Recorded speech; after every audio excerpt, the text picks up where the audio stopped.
Greetings and welcome to the CCOF Foundation, How Do I Need to Comply with FSMA webinar for organic produce growers. Thanks for joining us today. Our speaker, Kaylee Feiereisel from Community Alliance with Family Farmers, will review key components of the Food Safety Modernization Act regulations, also referred to as FSMA, as well as link you to resources to find out more about FSMA requirements for growers.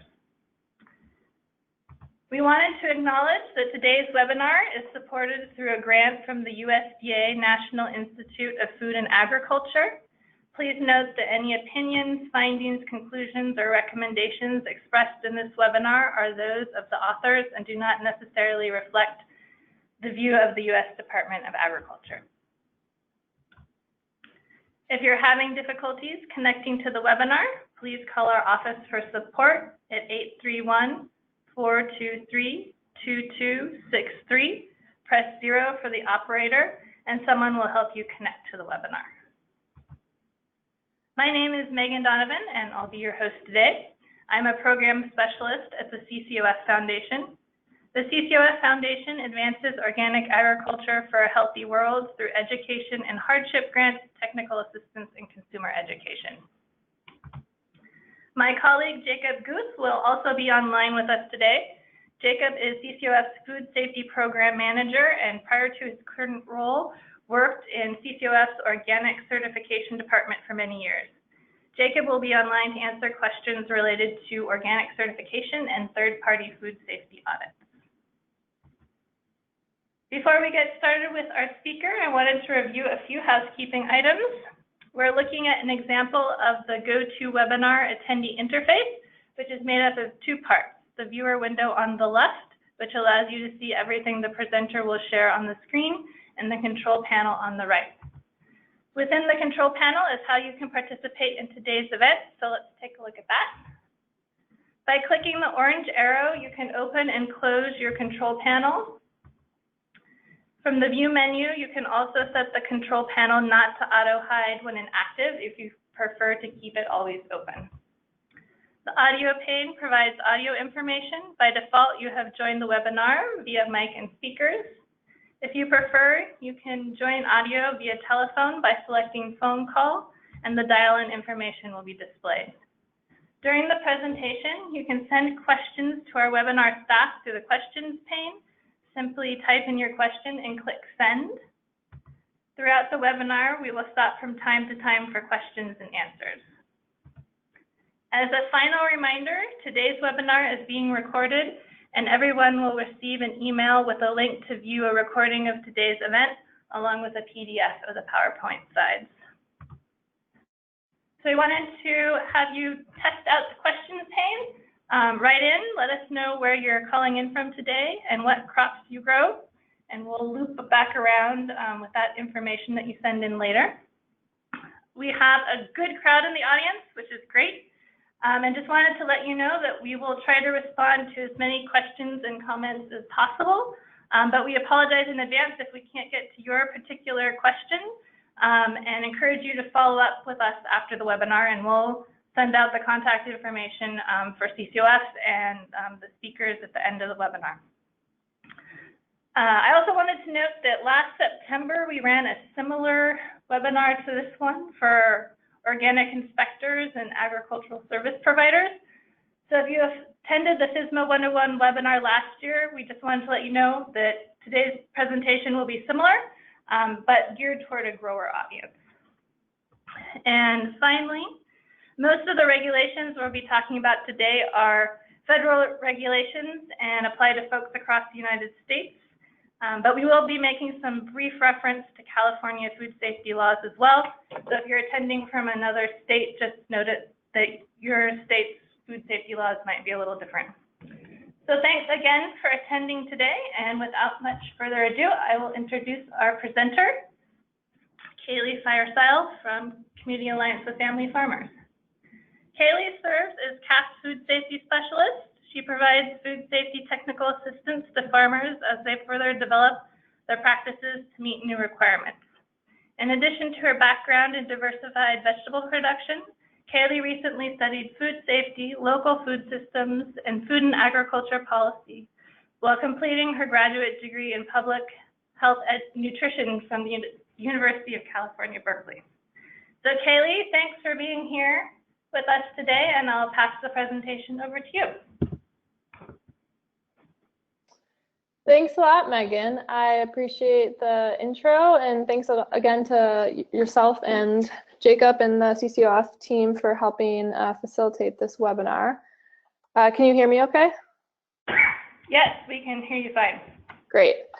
Just wanted to check on that. So thanks everyone for joining us today. I am the food safety specialist at CAFF and also have a background in organic farming.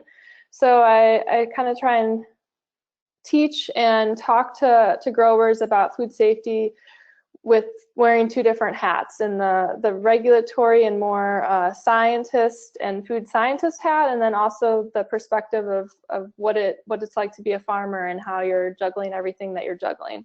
So hopefully today this can be informative and this can answer some of your questions and help you figure out your next steps for your farm. Okay, so a brief overview here of the presentation.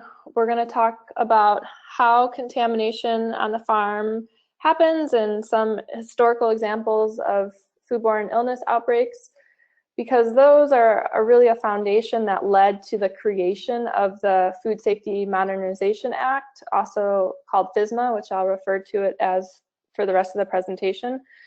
And specifically within FSMA, there's what's called the produce rule, and that is what applies mainly to farms that are growing fresh vegetables. So we'll talk about FSMA and the different categories of farms within FSMA, and then we'll also talk about timeline for compliance and what you need to do depending upon what category of farm your farm is subject to.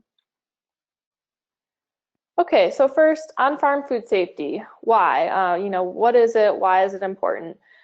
Especially as organic growers, you all know that you're putting so much time and effort and thought into consciously growing really high quality food that nurtures the soil and your environment and the people that eat it.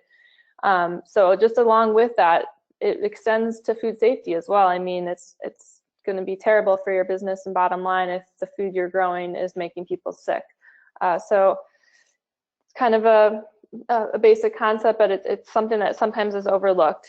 And then again, it's also important to think about that in food safety on the farm, it's a little bit abstract because a lot of the pathogens, all of them that cause illness in humans, we can't see. And so it's this invisible, lurking, potential time bomb if it's not maintained and managed and you don't reduce your risks in appropriate and practical ways. And then lastly, I talk to a lot of growers and I usually get some comments or questions about, well, foodborne illness outbreaks are just for those big farmers and those really big corporate farms. And that's not the case. There's actually been foodborne illness outbreaks from very small market farms that just sell at roadside stands or farmers markets or have you-pick operations, all the way up to the biggest farms. So no farm is immune, and it's important to learn what regulations are applied to you, and then figure out how you can have a right-sized food safety policy and approach and plan for your farm.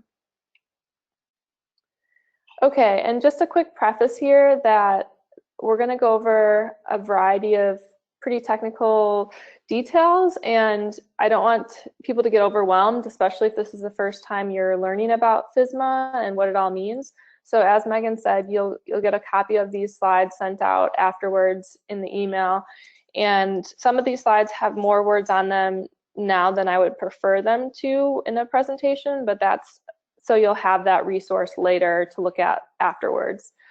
So hopefully don't get too lost in trying to read every word on each slide right now. And then again, there's lots of resources out there. CCOF has great resources, especially for an organic farm and how food safety may be slightly different for you. And as well, CAFF, we have a number of resources on our website, and then extension agents and the state governments and the FDA, there's resources all over. Okay, so when you're thinking about on-farm food safety, there are three main types of contamination that can happen. The first one is obvious visually because it's physical. You know, you can see that some oil leaked out of the tractor belly and is on the spinach, or that somebody's ring fell off and is in the tub with the broccoli, things like that. And insects, bugs, you know, well known when in organic farming that can happen. But this is not really of too much concern because these items are usually seen and can be physically removed or washed off, etc. The second area would be chemical contamination, and this is, as it may seem, you know, fertilizers or sanitizers, pesticides, fungicides, herbicides. So this would be something that actually is really thought about more in kind of worker protections and like OSHA standards and things like that because of pesticide exposure and things like that. So there have been a couple of outbreaks for people getting sick from eating food that was related to a chemical use, but for the most part, people don't get sick from food because of pathogens from chemicals. The main area of contamination on a farm is biological. So it's all that stuff we can't see, the viruses and the bacteria, the parasites and the fungi. I have a few examples of this on the next few slides. And I just go over this overview because it's important to know that there are foodborne outbreaks and issues that can happen beyond just biological pathogens causing them. But FSMA mainly deals with regulating pathogens, biological pathogens. So for the rest of this presentation, when we're talking about food safety, that's what we're focusing on. FSMA focuses on the pathogens.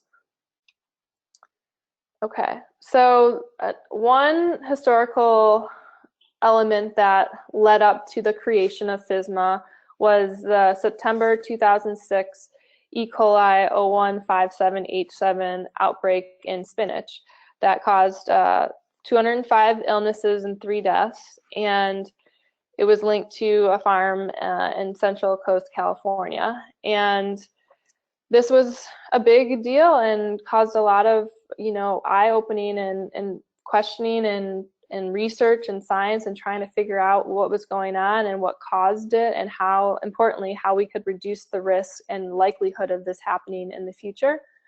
So this was something that was kind of one of the foundational reasons for FSMA. I should mention that not all E. coli make us sick as humans. There's many strands of E. coli that we are just fine if we ingest them and we don't get sick at all, but 015H7 is a particularly strong one that has a very negative reaction in us if we eat it. So that's why, in particular, this strand of E. coli has a lot of attention on it. Okay, and there have been some outbreaks that have been linked to water being contaminated on a farm. So there's a salmonella outbreak in tomatoes in Virginia. Occurred because of pond water that was used for irrigation. That pond water was contaminated, and then if just a little bit of the water gets contaminated, it can really spread throughout that whole irrigation system and magnify what happens. There was a Cryptospora outbreak in Guatemalan raspberries, and this was one of the examples that was related to a chemical application.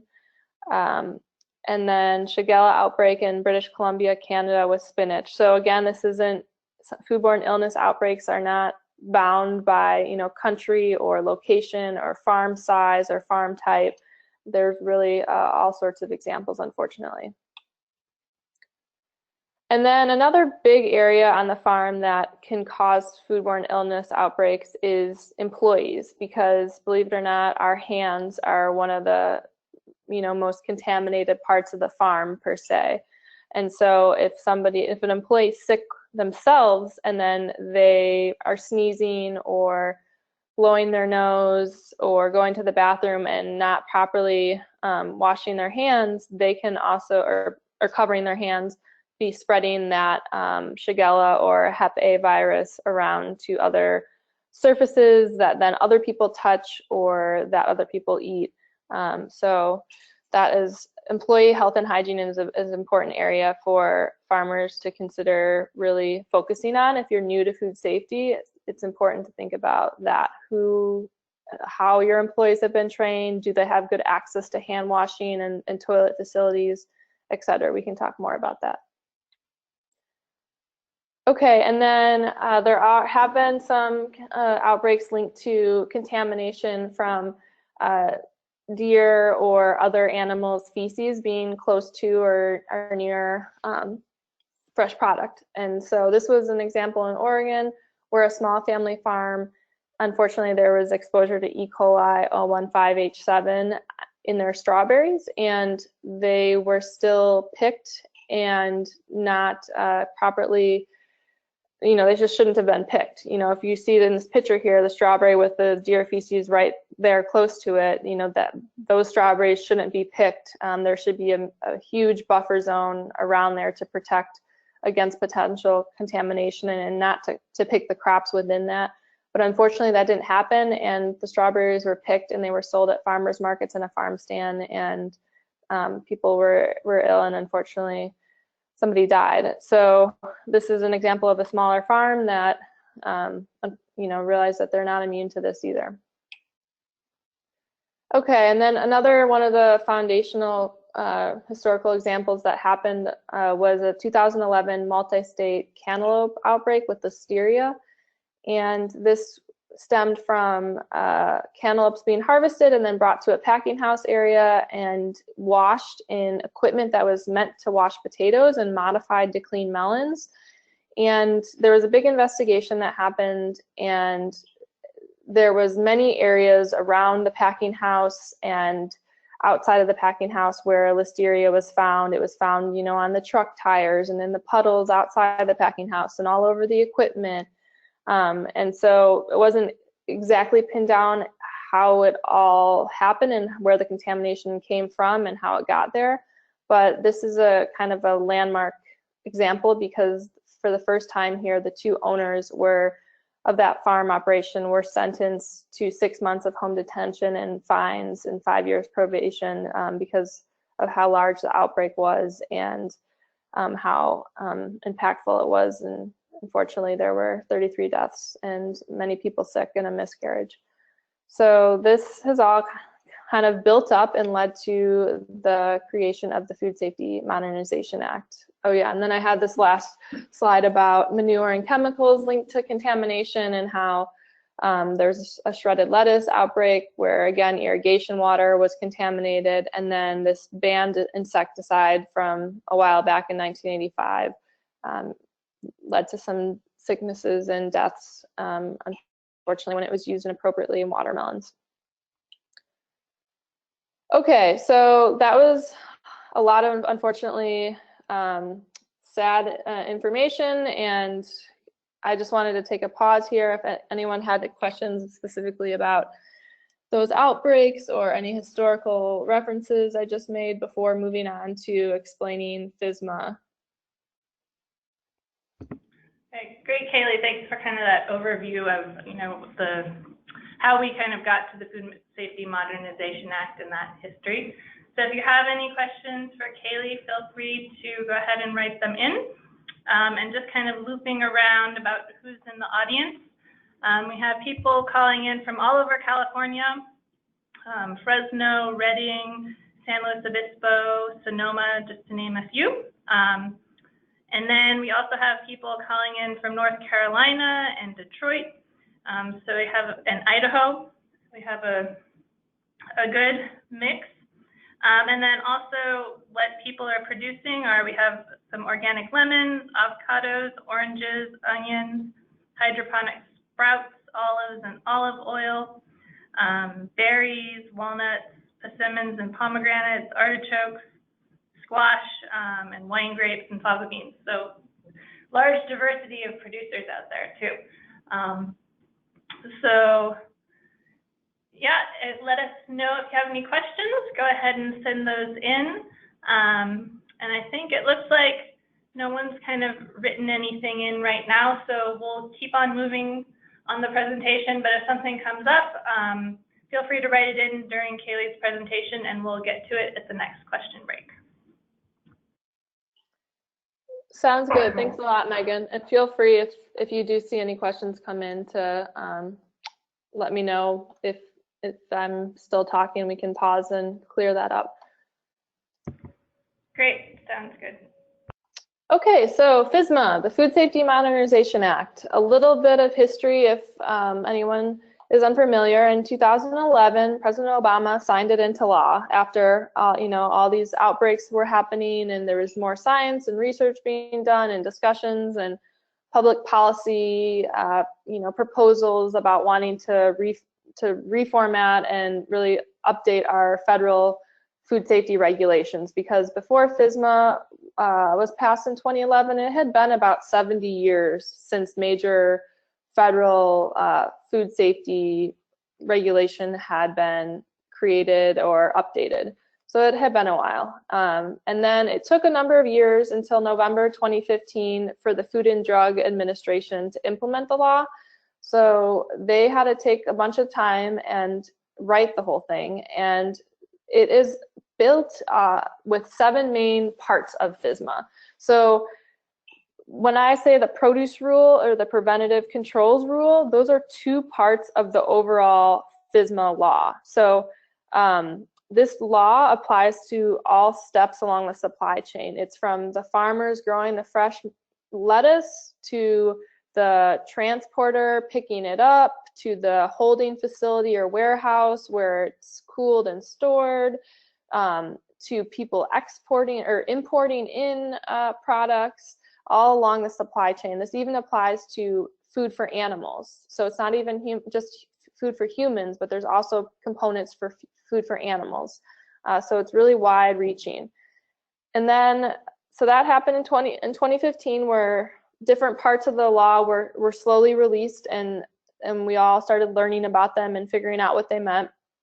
And then in 2017 and 18, right now, we're working on regulation implementation. So we all know what the law says, but we're all trying to explain that as educators to farmers, and also as educators, we're asking the regulatory people questions about how they're going to do the actual regulation of this law. So everyone's kind of in this learning and figuring out phase right now about how it's all going to work in real time on the ground once inspections start happening. And then 2018 to 2020 is when the enforcement starts for the law, which actually was just pushed. Enforcement for the law was supposed to start for the biggest farms inspections starting January 26, 2018, so just in a few days here.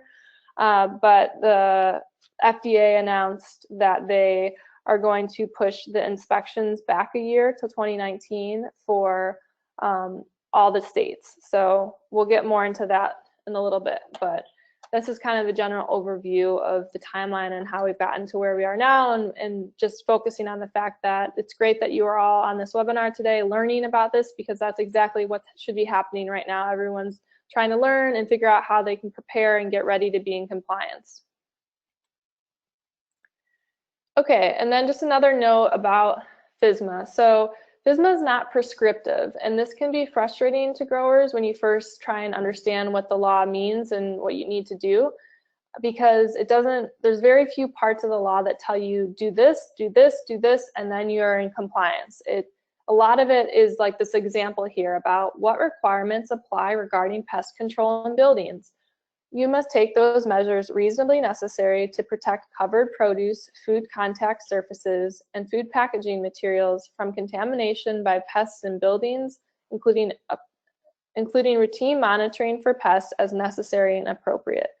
So there's a lot of reasonably necessary and appropriate language in there that needs to be interpreted. And I really encourage growers to not be frustrated by this, because this is actually a positive thing that a lot of the law was phrased this way, because it lets you do a site-specific risk assessment at your farm to determine what your unique risks are in your circumstances, and then put in a policy and program and plan in place so that you can reduce your risks in a effective and practical way and be in compliance with the law, but not have overburdensome and specific A, B, C, D, do these things lined up for you, because that just might not make any sense in your scenario.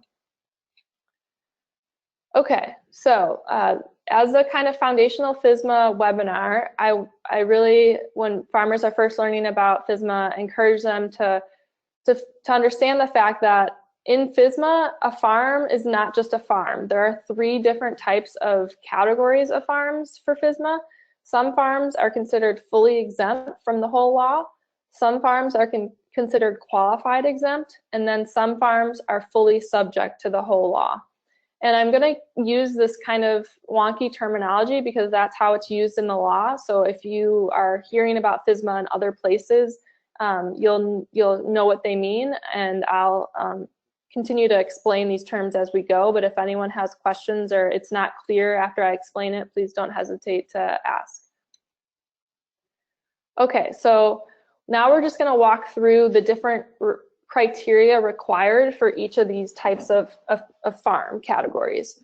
So a farm is fully exempt from FSMA if that farm grows produce that is only for personal or on-farm consumption, if that farm grows produce that is on the rarely consumed raw list by the FDA, and if that farm grows produce that goes through a kill step.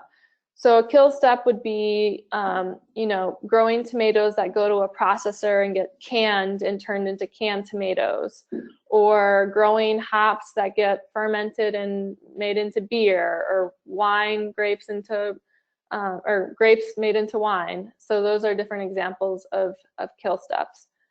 You might be wondering, what is this FDA rarely consumed as raw list? We're going to get to that on the next slide. So if you're doing these top 3 things, like any combination of these things, no matter how many dollars of your farm sells a year or how many acres you grow, you would be fully exempt. But you have to only be doing these categories above.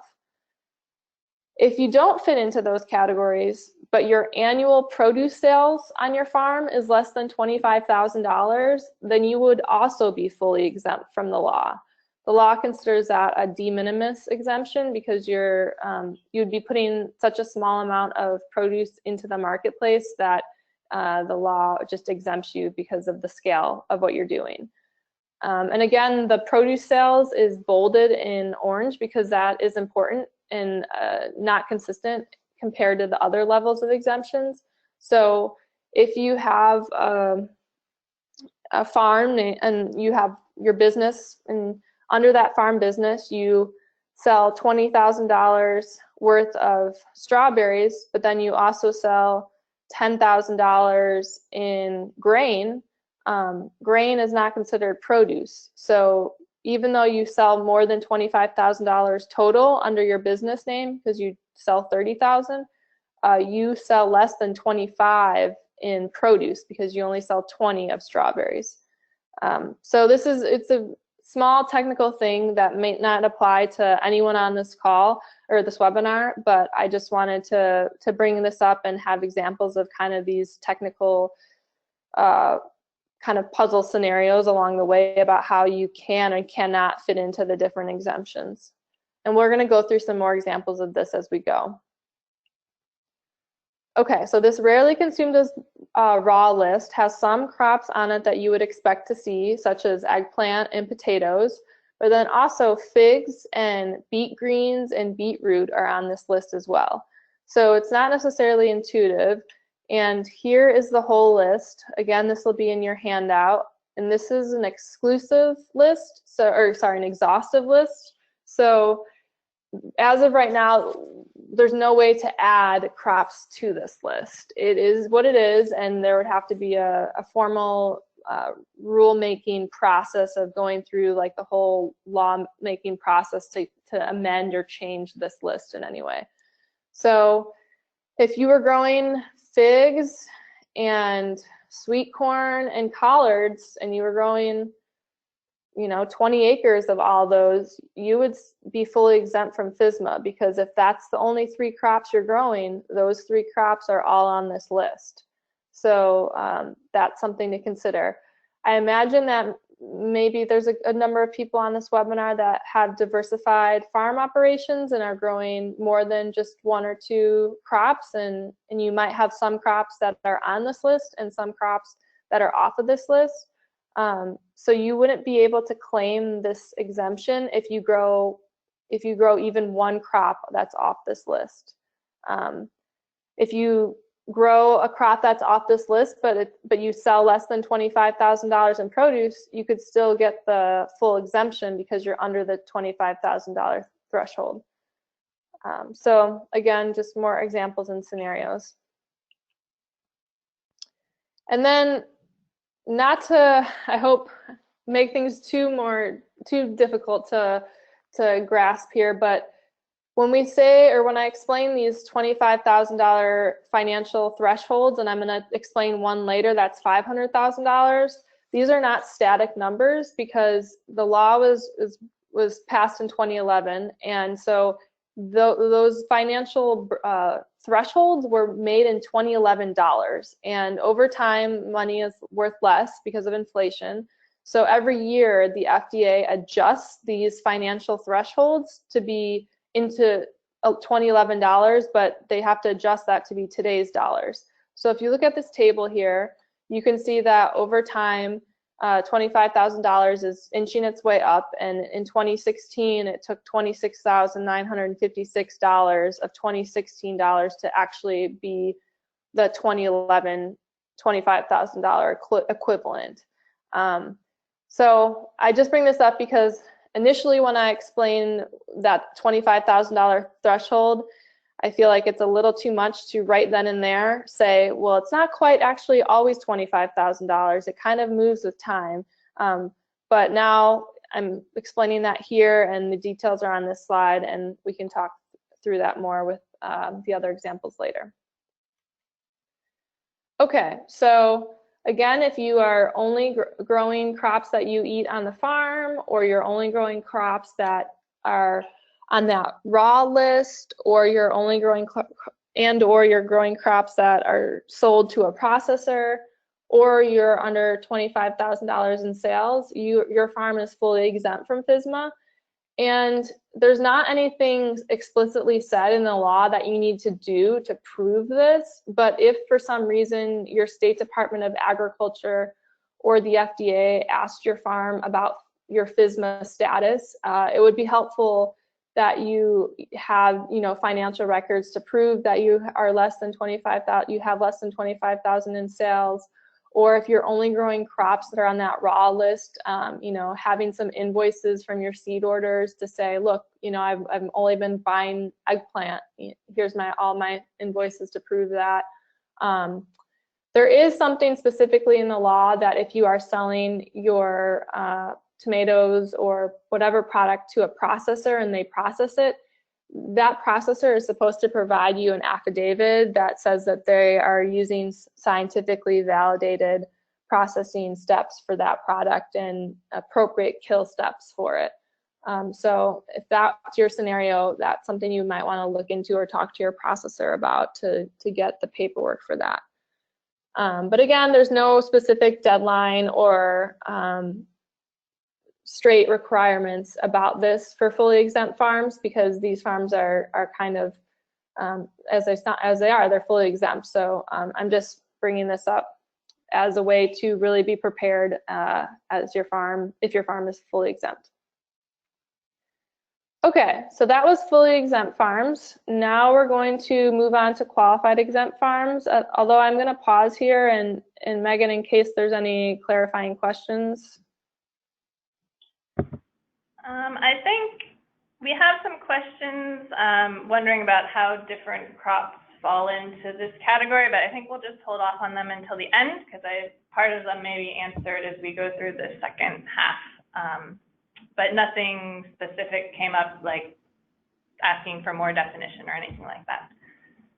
Okay, sounds good. Yeah, I'll keep explaining the last two categories then. So you might have listened to that and thought, okay, well, I don't fit into that fully exempt farm category. My farm doesn't fit into that. So your farm might fit into the qualified exempt category. And here's the criteria. So the two senators, Tester and Hagan, when the FSMA lawmaking was happening, were able to get the qualified exemption put into the law. So it's also referred to the Tester-Hagan exemption, but here we're just referring to it as the qualified exemption. So a farm can get the qualified exemption if the farm meets two conditions. The first one is that the farm has to have less than 500,000 in annual gross sales of all products.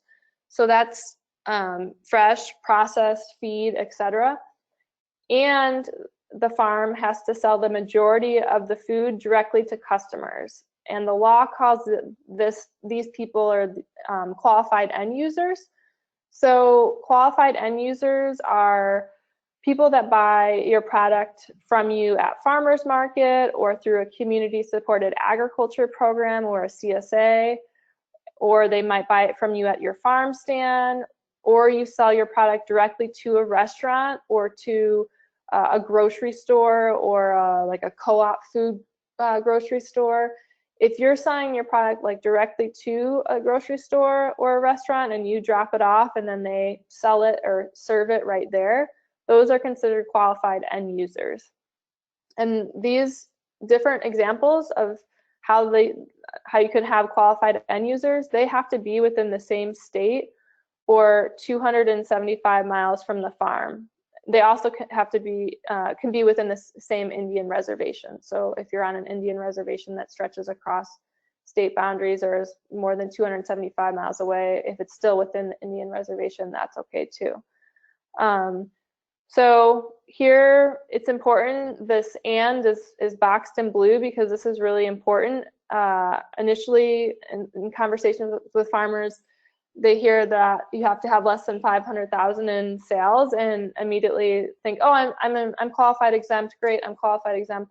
But it's really important because you still have to sell at least 50.1% of your product to a qualified end user. So if you have, if you have a 200,000 in sales and you have 150,000 that you do at farmers markets every year, then you would fit the qualified exemption because you're under the 500,000 and you sell more than 50% to a qualified end user. So that's the two conditions that need to be met to be a qualified exempt farm. And then again, we have this kind of technical issue with the financial threshold in that it needs to be adjusted into $2011. So over time here, because this is a lot more money, the range that is created here is pretty significant. So I also have had some conversations with growers where they've said, oh, I'm just over 500,000, so I'm not going to qualify for this. And actually, the average is now up to $532,645. So you could potentially have an annual gross sales above 500,000 and still qualify for the qualified exemption. It involves doing some math and some averaging and adjusting for the dollar amounts. But I just want to bring that up here because if you're right on the border, this might make a big difference for you about figuring out what category your farm falls into.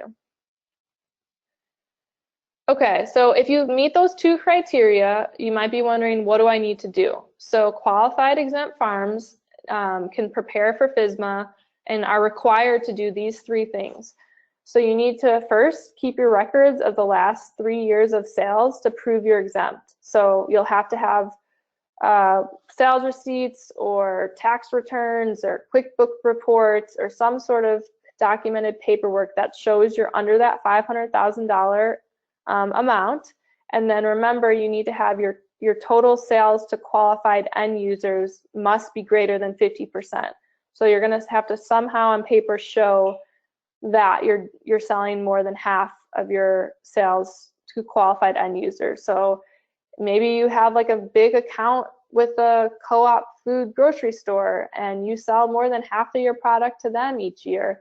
Well, they're a qualified end user, so you would really want to make sure to keep track of those invoices from them to show that you are selling at least half of your sales to them, and they qualify as a qualified end user.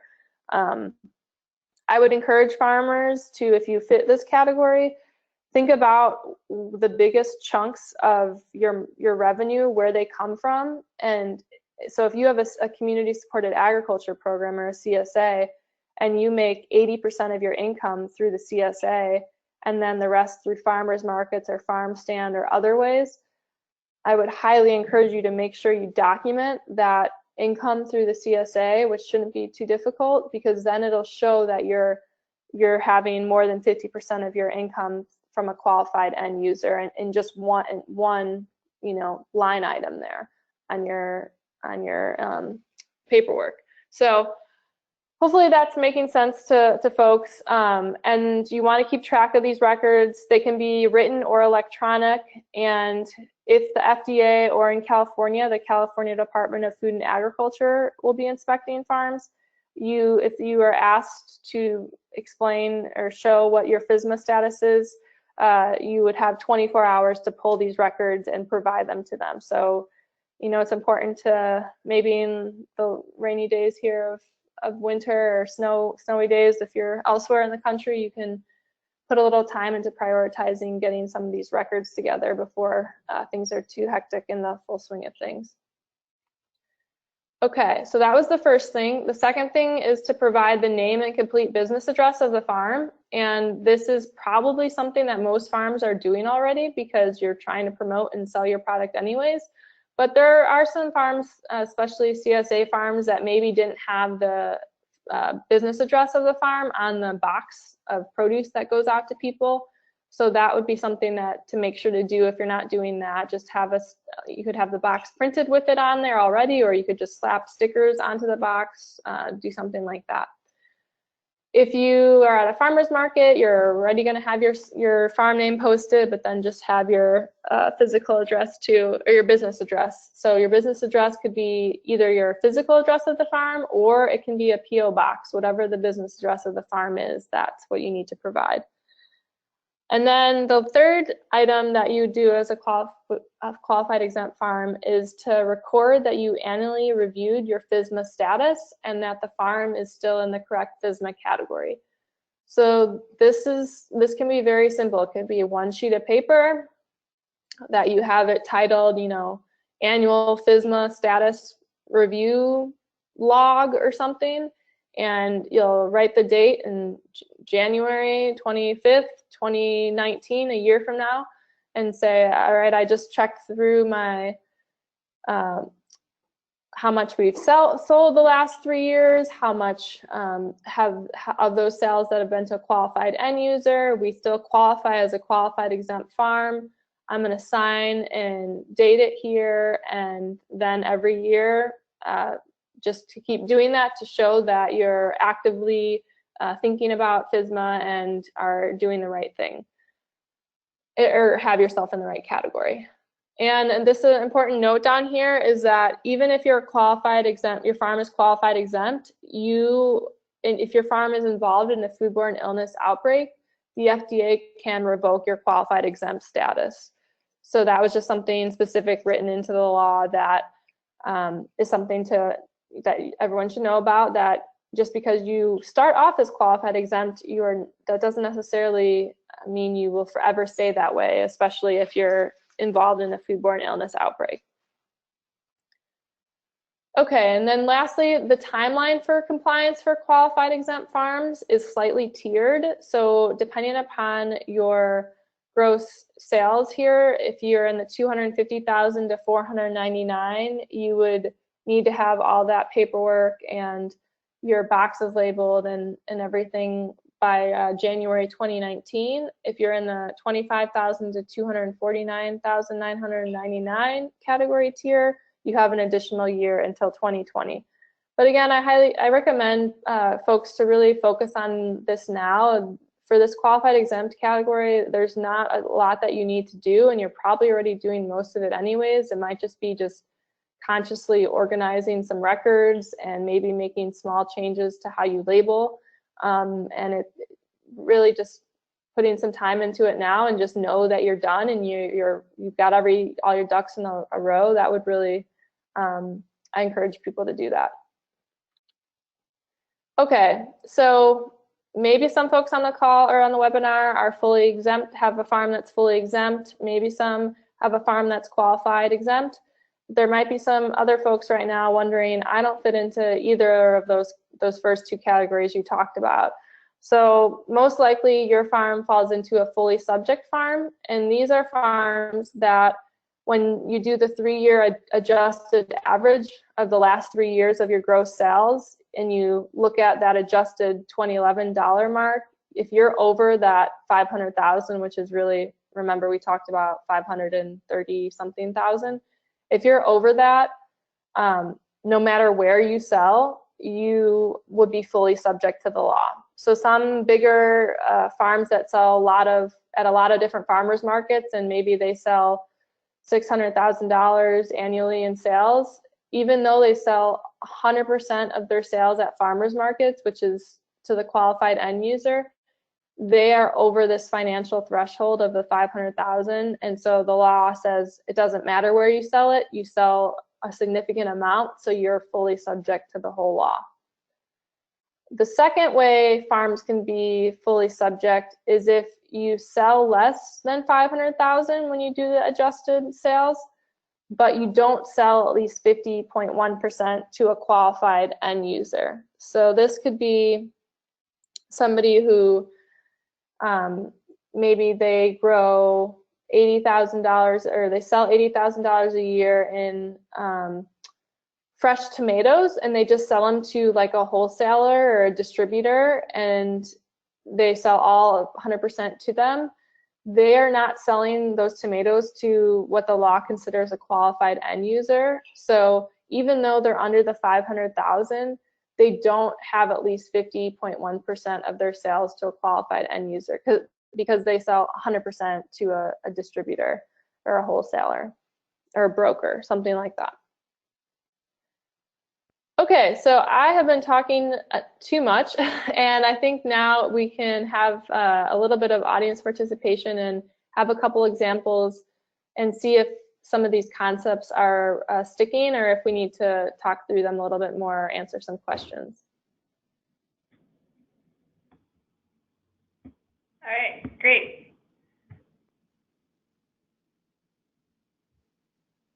So Megan, do you want me to read the scenario and then you'll activate it for them? Yeah, that sounds good.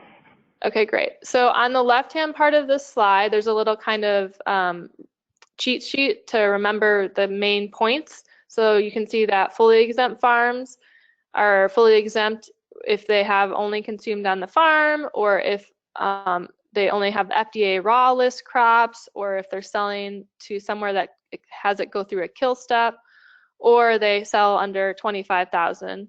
Whereas qualified exempt farms have to sell under 5,000 and at least half to a qualified end user of their sales. So we have 4 examples here to kind of think through this. So in scenario number 1, Joe's farm has $200,000 of total gross sales annually, and he sells 150,000 of those sales through a community-supported agriculture program into farmers markets. So Megan's going to activate something that should pop up on your screen and allow you to select either is Joe's farm fully exempt, qualified exempt, fully covered, or you're just not sure. All right, so I'm going to launch that in a second.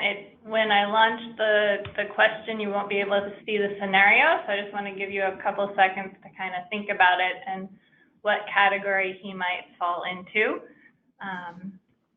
So get your answers ready, and we'll launch the quiz. So you should be able to see up there on your screen, select your answer and click in, send it in, and we'll wait, give folks time to send in their answers.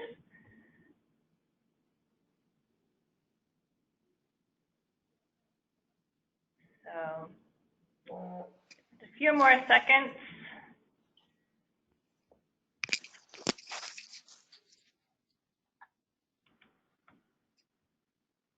All right, so we're going to close the quiz and then share it so that everybody can see. And so Kaylee, do you want to talk a little bit about answers there? Sure, yeah. So the 81% of you that said qualified exempt, good job. That is what the farm would fall under, and that's because of the two criteria. So the farm had less than $500,000 in sales, and then since $150,000 were sales through a qualified end user, that's more than 50%. So the qualified end user category of being greater than 50% was also met. So that's how that farm would fall. Great, thanks. Okay, and now here in scenario number 2, Tara's farm has $100,000 in gross annual sales, and $80,000 is made by selling strawberries and tomatoes to a distributor. And then the other $20,000 is made from selling those vegetable or the strawberries and tomatoes at the farm stand, as well as some other vegetables too. So I'll just, yeah. Yeah, I'll give people a little bit of time to think about it, crunch the numbers, and then we'll launch the quiz. So again, what category do you think Tara's farm falls into? So I'll launch the quick poll and send in your answers. And again, we'll give people a little bit of time to think and send things in.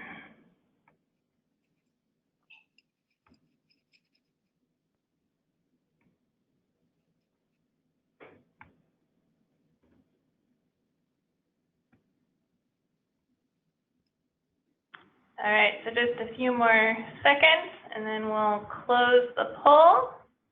We're going to close it now, and then share it so everybody can see. Okay, great. So this one's a little trickier. So with selling the, so remember, qualified, fully exempt, you need to have under 25,000 or only the raw crops. So selling strawberries and tomatoes doesn't fit the raw crops. And maybe there was a little confusion here because I can't remember exactly without it in front or up on the screen, but I don't think I had the word fresh in there. So yeah, so maybe that would help clarify this in the future to say selling fresh strawberries and tomatoes to a distributor. I'm guessing that maybe folks maybe thought that they were selling them to the distributor to then have them maybe be canned or cooked or something like that. But that is not the case. They're selling fresh strawberries and tomatoes to a distributor. So this farm would not fit the fully exempt category. And so then it's a matter of, are they qualified exempt? And they do meet the under $500,000. However, they don't meet the selling 50.1% of sales to a qualified end user, because selling fresh produce to a wholesaler or a distributor or a broker does not fall under the allowable examples for a qualified end user. So here are farms that might be like really surprised that FSMA would apply to them, and they're a fully subject farm and they have to do everything that FSMA requires farms to do. So if there's anyone on the webinar that this applies to, I encourage you to reach out to CAFF and CCOF and others to get some additional support, because this might be a big change from what you're used to if you are selling food like this. Great, thanks. Yeah, thanks for the clarification, and also just kind of, you know, how nuanced this all is in figuring out where you fall. So good. So yeah, I think we'll advance on here to the last two scenarios. And scenario 3, we have Jenna's farm, and it's a large community-supported agriculture farm with $600,000 in annual gross sales. Of that, $580,000 is from the CSA, and then the other $20,000 is made from sales to restaurants. So how do folks think this farm would fit, or what category would they be in? So again, we'll give everybody a couple seconds to think about it and note down their answers, and then we'll launch the poll. So go ahead, send in your answers, and we'll wait a little bit and give people some time.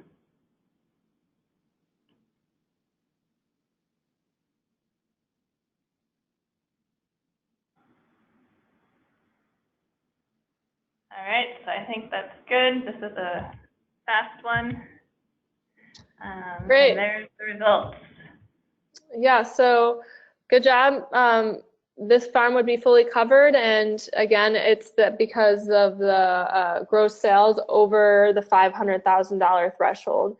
So that's kind of the easiest place to start if you are trying to figure out if your farm is qualified exempt. Is first look at it financially at the total gross sales number and see if that's within the $500,000 threshold. So it's not in this case, even though 100% of this farm's sales are to a qualified end user, that doesn't matter. If you have to meet both criteria, so even though this farm met criteria number 2, they're over the $500,000 threshold, so they don't qualify. They would be a fully covered farm. And then last but not least, we have Debbie's farm that has $490,000 in annual gross sales, and Debbie's got a diverse farm and has $250,000 in revenue from her dairy part of the farm, and then $240,000 from the vegetables that she sells through her community-supported agriculture program. So this one's a little tricky, but do your best and we'll talk through it.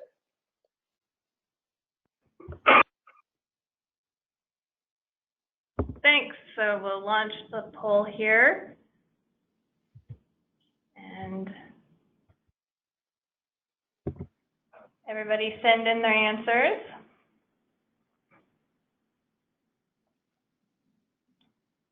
So Kaylee, are these kind of based on experiences you've had with growers, or did you just have fun making up complex questions for people to answer? I guess a little bit of both. None of these are direct examples from a scenario I've been in. They're all made up, but there's definitely been lots of walking through this with growers and having unique circumstances or questions come up. Great. Okay, so yeah, we've got a little bit of a spread here on our answers, and this is the trickiest one, so I understand why. So this farm, they meet criteria number 1, right? For qualified exempt, they're under the 500,000. However, for criteria number 2, they have to sell at least half of their sales to a qualified end user. And I didn't really, again, maybe I should have explained or put more wording in here, but $250,000 in dairy. Dairy is normally sold into to a big buyer of that, like kind of like a broker or a bigger conglomerate that purchases the milk or cheese or cream or whatever component of the dairy that they're selling. And so those sales, dairy sales, would not be sales to a qualified end user.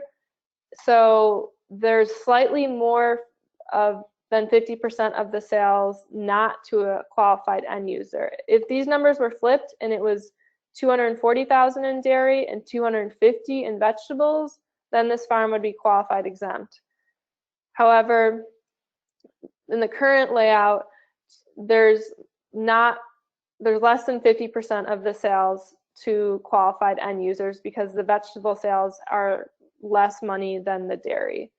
And I bring this up because I know in the Midwest and other parts of the country, some farms sell like soy or corn or grain to like a grain mill or a different brokers of commodity grains and things like that.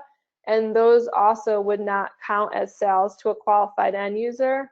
So here, if all those sales are under the same business name, the vegetables and the grain or the vegetables and the dairy, then that number and how the sales are sold is looked at all together, because it's the same business entity, even though farms are maybe growing or raising a variety of different crops and animals. So we won't go too far down that rabbit hole, but if there's specific questions on this, we can get back to it, but just something to bring up. And I hope that these examples were a little clarifying on all the different details I just talked through, but we're gonna talk about a few more details and then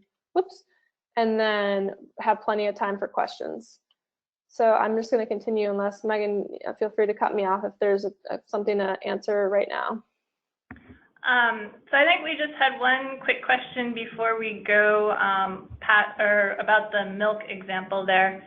And they were just wondering, since the milk goes through a kill step, does that impact anything? That's an interesting question. I am writing down that because I don't know what to say, what the answer would be with 100%, and honestly, I don't know. There's a number of questions that are coming up through this whole outreach process that the answer hasn't honestly been figured out yet, and we're all kind of working through this together. So initially, I would say no, it doesn't matter about the kill step because you're still selling a higher dollar amount to that through that source, and you don't meet the qualified end user. But that kill step component to it is an interesting curveball in there. So sorry, I don't have a better answer, but I think you should, whoever asked, if you know of any other resources to reach out to, or please feel free to email me, and we'll put my email address up later in the presentation. I'm happy to talk to you more on the phone or email.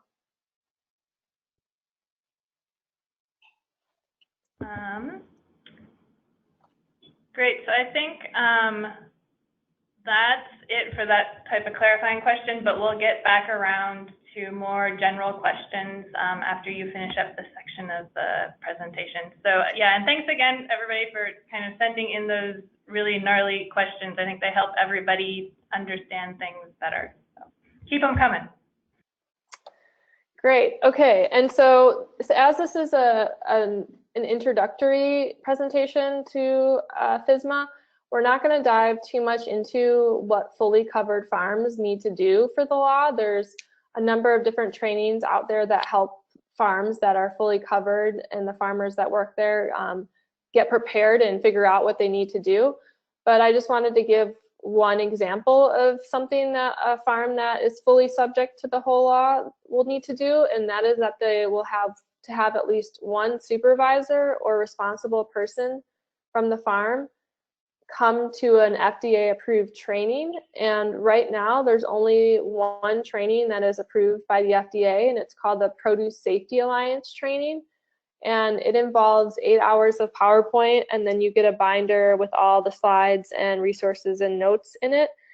And there are a few different local or California-based options for this training. CAFF will be hosting one in Woodland, California in February, and the registration is there. And then CCOF will also be hosting 5 of these trainings this year, and you can check out more details on that link. Right now, there's a lot of support and funding for organizations to provide these trainings to growers at a minimal cost. However, there is a significant amount of costs on the back end for the materials and all the logistics and time and everything. So right now there's these courses are there's a lot that are priced very reasonably, but it's likely that they're going to become much more expensive in the future. So if you are at a farm that needs to go to one of these courses, I encourage you to go sooner rather than later and take advantage of the reduced cost or reduced price right now. And so there's the requirement that you go to one of the trainings. Oh, and that training requirement is just a one-time thing. So you don't have to go every year to this training. You just go once, and then as long as that person stays at the farm, they get a certificate issued to them, and then that would just be a paperwork thing that you would keep in case you were ever inspected to show that you have at least one person at your farm that's attended this training. Important to note, though, is that if that person leaves your farm, that certificate leaves with them. It's attached to the person. On the certificate, it does name the name of the farm, but that person still has to be at the farm for it to count. So I also encourage you to have multiple people from your operation go to this training while it's cheap, and then that way if somebody leaves, you're not scrambling all of a sudden to try and get somebody else to go to this training, so you have somebody that has it done. Okay, and then besides going to that training, FSMA requires fully covered farms to take certain record-keeping records, worker health and hygiene requirements on different training logs and topics you need to cover. There's some different natural resources and domesticated and wild animals, things to consider. This crop nutrient is referring to like soil amendments, and then water testing, and then harvest and post-harvest. So in these areas, there's a variety of different practices or things you need to meet by doing risk assessments and figuring out what you need to do on your farm to be in compliance. But the bottom line here is, if you're new to all this and you're realizing your farm is fully subject to FSMA right now, first thing is, please don't panic. And the second thing is reach out and start making changes, small changes over time, because it's going to take a lot of small changes adding up to get to where you need to be. This isn't something that you can just throw together in a day or two. So yeah, take advantage and reach out for help. Okay, and then I was just talking about requirements under FSMA, and then for FSMA, there's also some recommendations for fully covered farms. The law doesn't require that you have a food safety plan, but CAFF and others, we highly recommend that you do. And a food safety plan doesn't need to be a super complex, 2-inch thick stack of papers. It can be really adjusted to the size and scope and scale and complexity of your operation, and is a great way to organize and get your practices compiled somewhere and help you evaluate what you're doing great and what you need to improve on and where to go moving forward. We have some free templates on our website that are in Word document formats that you can download and delete sections that don't apply to you and add in the information that does, and use that as a guide as somewhere to start. There's also a number of different other programs out there that help you for free, and others that you can pay for to put together your food safety plan. I really recommend starting it yourself and not just trying to get a hold of somebody else's, some other farms, and then trying to adapt it to fit your farm, because that doesn't work. It really needs to be a unique document for your farm. And then also here, FSMA does not require farms to get a third-party food safety audit. However, if you remember back to the beginning, I mentioned how FSMA applies to all different parts of the supply chain. So buyers that you're selling to, those facilities have their own requirements that they need to be in compliance with. And one part of that is that they need to verify their suppliers, or the supplier verification program. And so the law doesn't tell these buyers how they go about doing that. But one way that a lot of buyers are achieving this is by asking farms to get a third-party food safety audit and then give them their certificate of passing that. So if you're in that scenario and you're just confused about, FSMA doesn't tell me I need to get this audit, but this buyer is asking me for it. That's kind of what's happening there. Of FSMA doesn't require it, but the buyer needs some way to verify you. You could suggest that you would give them a copy of your food safety plan, or come out and look at the farm, or can we provide any other paperwork, or ask them if they can offset the cost of the third-party food safety audit. Try all sorts of different things to see if there's any kind of compromise you can come to on that front. Okay, so, and then just a little note here about FSMA and organic certification. Overall, there's a lot of overlap between FSMA and NOP. And in general, if you're certified organic, you've already got a great start on being ready for FSMA because you're used to keeping records on various farm practices. And along those lines, FSMA doesn't require you to do anything that would contradict your NOP standards and regulations. And if you're already keeping a record for organic certification, that will fulfill what you need to for food safety, such as like your input log, and that relates to what you need for your soil amendment section for food safety, then you don't need to create like a duplicate record. You can just use what you're already keeping for your organic certification. However, between FSMA and NOP, there are some differences in that mainly FSMA does deal a lot more with worker health and hygiene, and then production and post-harvest water. And that's not surprising because water and humans are two really high-risk parts of the farm operation. So there's more specifics there that food safety regulations get into. And then, as Megan mentioned earlier, CCOF, CAFF, and our friends at the Wild Farm Alliance, we just finished a 3-part webinar series on NOP, the intersection of NOP and FSMA regulations. So if you want to learn more about what fully covered farms need to do under FSMA, specifically organic farms, there's 2 webinars that are available for free that you can listen to that dive deeper into the specifics of this. And here's just a timeline that pulls it all together. So FSMA compliance for the biggest farms starts in just a few days, as I mentioned, January 26, 2018. And then there's this tiered structure that the slightly smaller farms have another year, and then smaller farms than that have another year after that.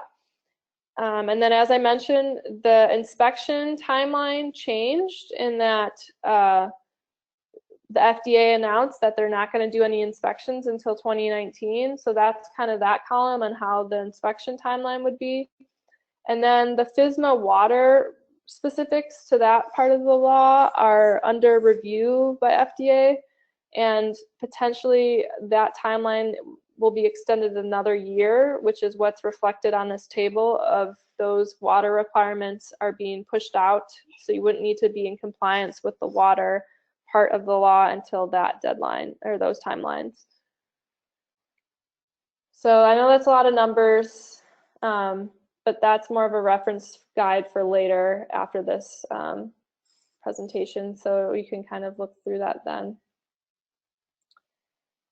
Okay, and then just to talk briefly about California specific direct marketing laws, and if there are those of you who are not from California, as Megan said, I would encourage you to check with your Department of Agriculture to see about this. To my knowledge, I don't believe any other states have specific laws like this, but in California, if you have a FSMA full exemption or a qualified exemption from FSMA, I don't want you to be on this webinar right now and thinking, oh, phew, like I escaped, I don't have to worry about anything. Because if you're selling food directly to customers in California through a CSA or the farmer's market or through urban gardens, you have all these other laws that apply to you. And in these laws, they say that you're going to implement good agricultural practices on your farm. So this is a lot of good agricultural practices, or GAPs, are really common sense, practical things you're probably already doing on your farm anyway to reduce risk and to keep your food safe. So this is, again, along the lines of having a food safety plan and having some policies in place. And on the CPC, or the Certified Producer Certificate, when you register for the farmer's market, or your CSA form when you register for that with the state, at the bottom there's a sentence that says, I further certify that I am knowledgeable and intend to produce in accordance with good agricultural practices as published by the department. I know that's kind of a maybe hidden sentence to some folks and might not realize that that's there when you sign those forms, but it is.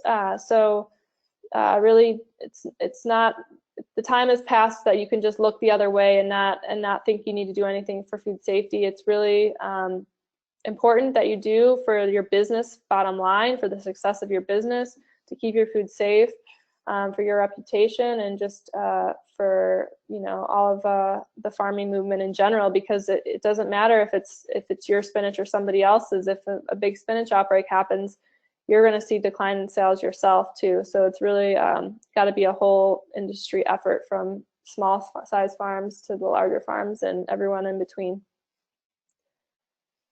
Okay, and then just a moment here on GAPs. If anyone's not familiar with them, they're good agricultural practices, and they cover a lot of the same categories that the FSMA requirements do.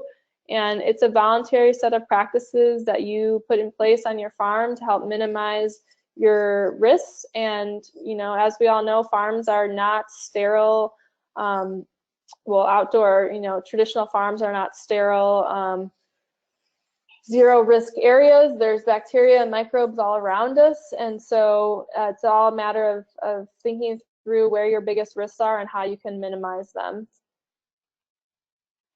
So how does all this fit together? We've just covered a lot, and I've created a little visual that maybe will help some folks out there to wrap this all kind of back together. In California, and this can apply somewhat across states, but in California, all farms must implement GAPs on their farm, like we just talked about. And then with this big, total number of farms in California, some of these farms are going to be fully exempt from FSMA. Some of these farms are going to be qualified exempt from FSMA, and some of these farms are going to be fully covered with FSMA. I don't know if these sections are drawn to scale, but that's just a breakdown of how everybody in California falls into one of these categories.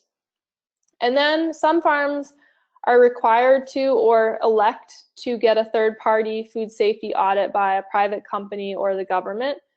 And then some farms are organically certified, and those farms might intersect all three of the different FSMA categories. So farms are dealing with the state level GAPs and the federal level FSMA stuff, maybe a third-party food safety audit from a buyer, and then potentially organic regulations too.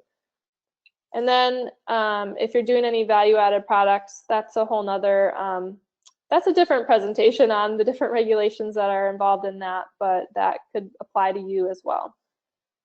So with that, I just want to pause, open it up to general questions on anything we've talked about, and if folks want to type in to the chat box what farm category you think you fall into, if you're a farmer, if you're fully exempt, qualified exempt, or fully covered, that might be interesting for us to receive and be able to provide any feedback on. So I'll pause there. Great, thanks, Kaylee. And we did have a bunch of questions come in, so we'll kind of start on a few of those. Going back to the very beginning of your presentation when you were talking about the different outbreaks, someone was curious to know of how many varieties of E. coli have been discovered. Oh, that's a great question. I don't know it off the top of my head, but it's lots. It's not like there's like 5 or something. There's lots and lots. And actually, I heard something the other day about some scientists working on microbiology in the soil, and just the fact of only a sliver of the microbes in the soil, some of which might be E. coli. They've only identified a sliver of them and named a sliver of them. So really it's a vast pathogen and microbial world out there, and we only know a sliver of it. All right, thanks. That's good to know. And so we had a couple questions coming in from like people that produce specific products. So we had a date grower wondering how large date operations would fall into this whole mix. And then also a question from a olive grower who processes his olives into virgin olive oil, or her olives into virgin olive oil, and wanted to confirm that that processing does not count as a kill step. Yeah, good questions.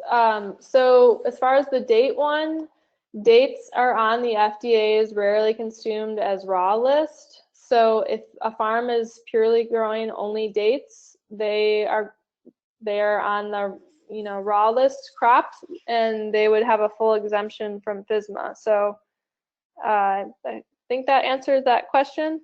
And then olive oil,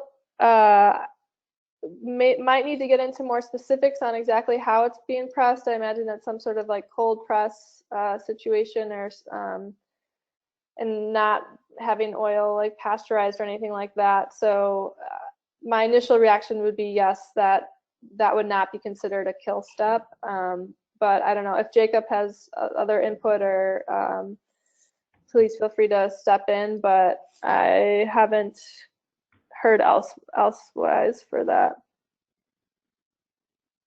No, I think your initial intuition sounds about right to me with the oil, and unless it's being heated, then that's fresh oil and likely falls under the rule. Great, thanks. Then we had another question come in saying that the farm that they have doesn't have records dating back to March 2016 to prove that they're qualified exempt, and what can they do?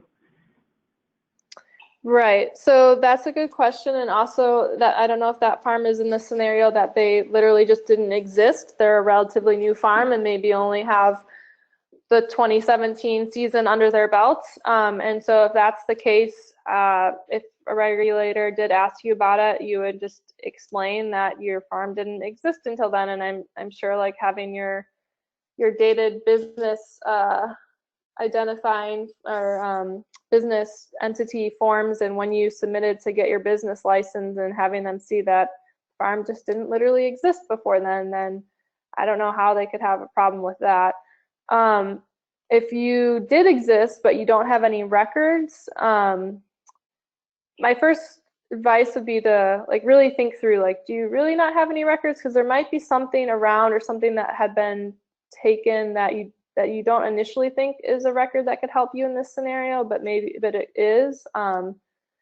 If there were, I don't know, invoices or tax returns or farmers market load lists or various types of paperwork. I don't know if you've been selling to the same buyers over the long time. Could you contact them, and could they provide you any back records on things? Those are some first ideas that came to mind. If this farmer that's asking this question is based in California, I can follow up with you more specifically and ask a couple people and get more concrete answer to that. So you could email me at my email address there, and I can get back to you. I apologize, I can't do the same sort of service for those outside of California because of I don't know the regulatory folks in all the different states. So. Great, thanks. That's helpful.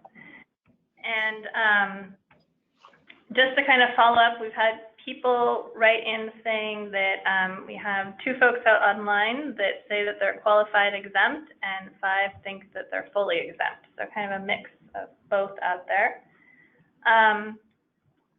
We did have another kind of record-keeping question come in, wondering for the qualified exempt requirement of having an address of the farm, do you need the physical address of the farm or the mailing address right now none of their mail goes to their physical address.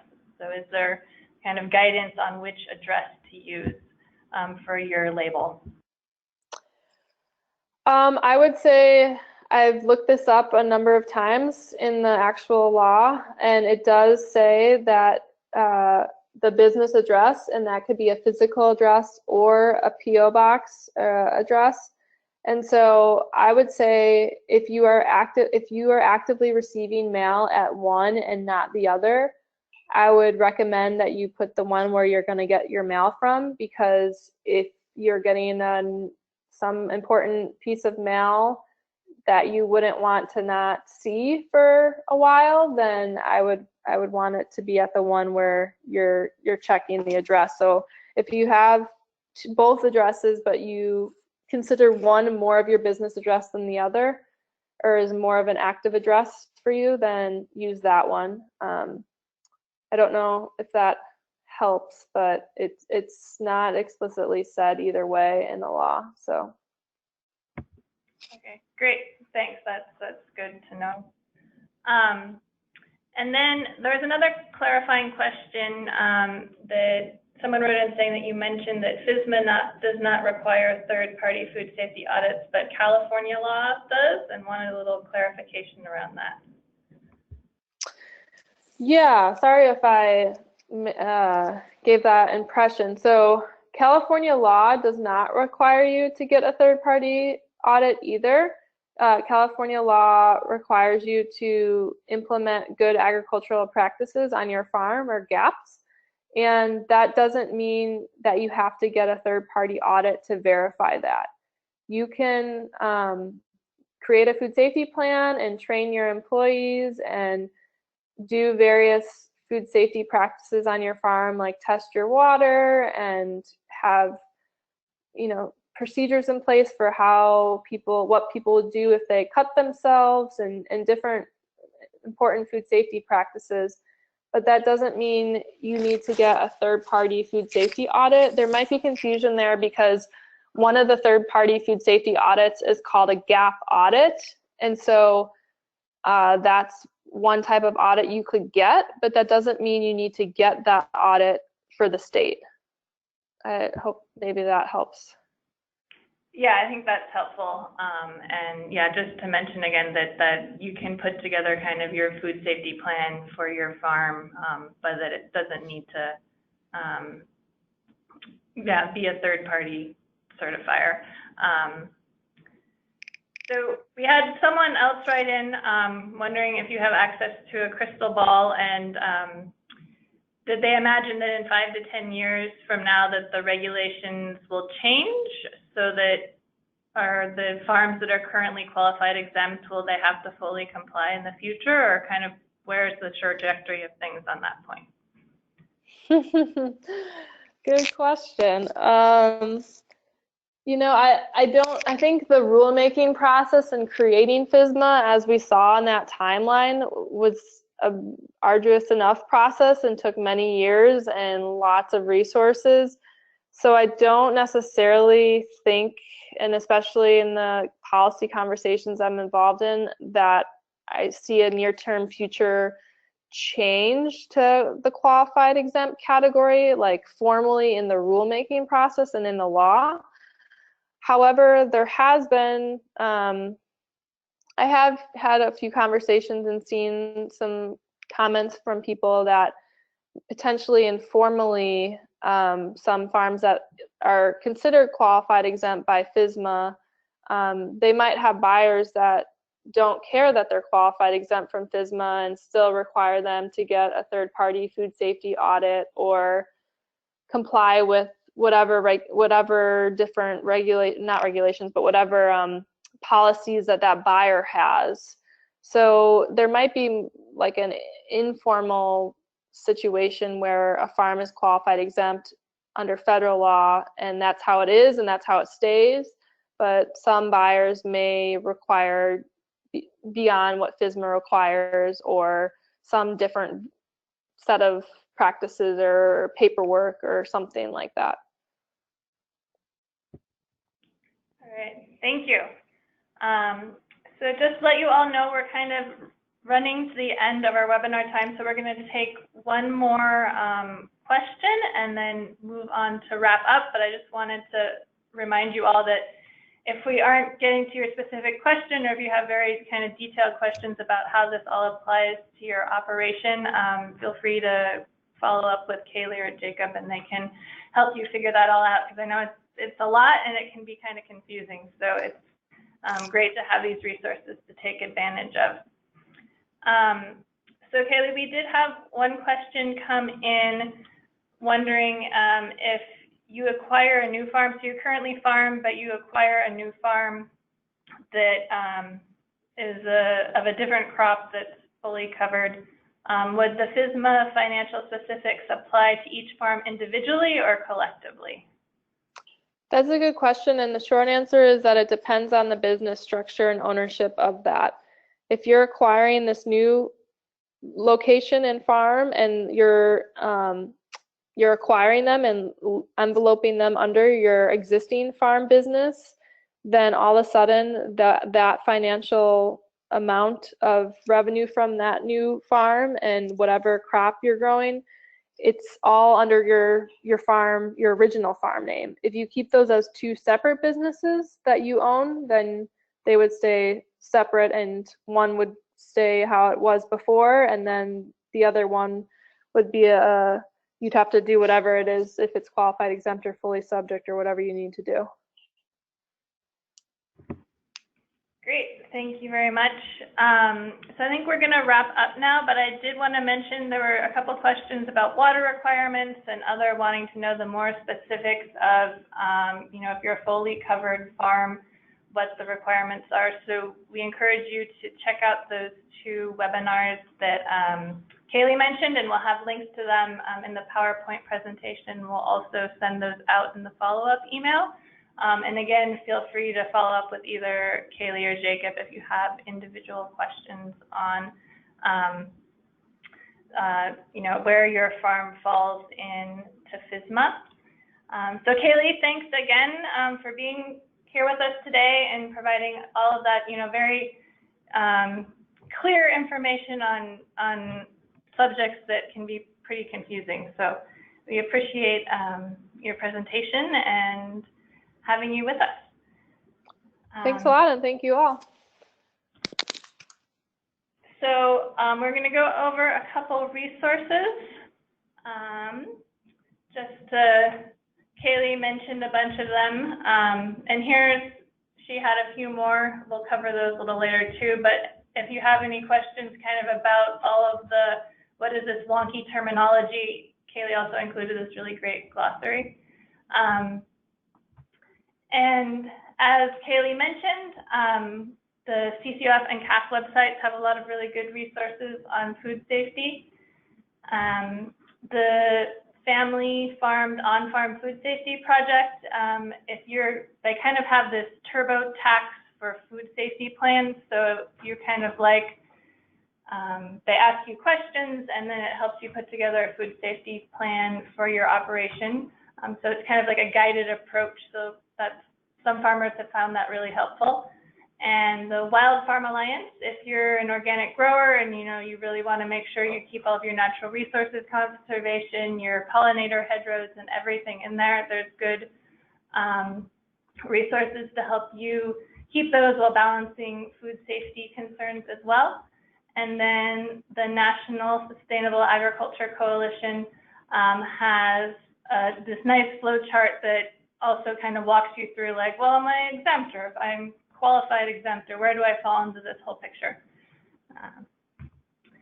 And these are the links to those additional webinars that we did earlier this year, and the requirements for farms that must fully comply with FSMA and the food safety and organic would be the second two in the series, so check those out.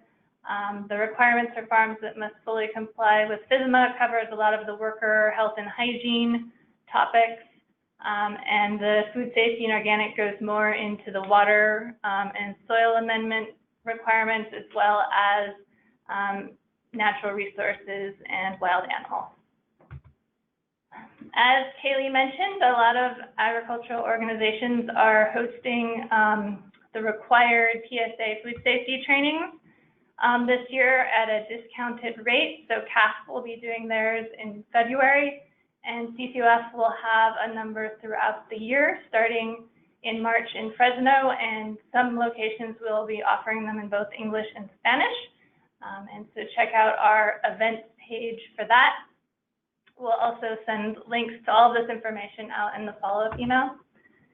And if you're in Sacramento on February 22nd or 23rd, we invite you to join us for the CCOF Foundation or the CCOF annual meeting and conference.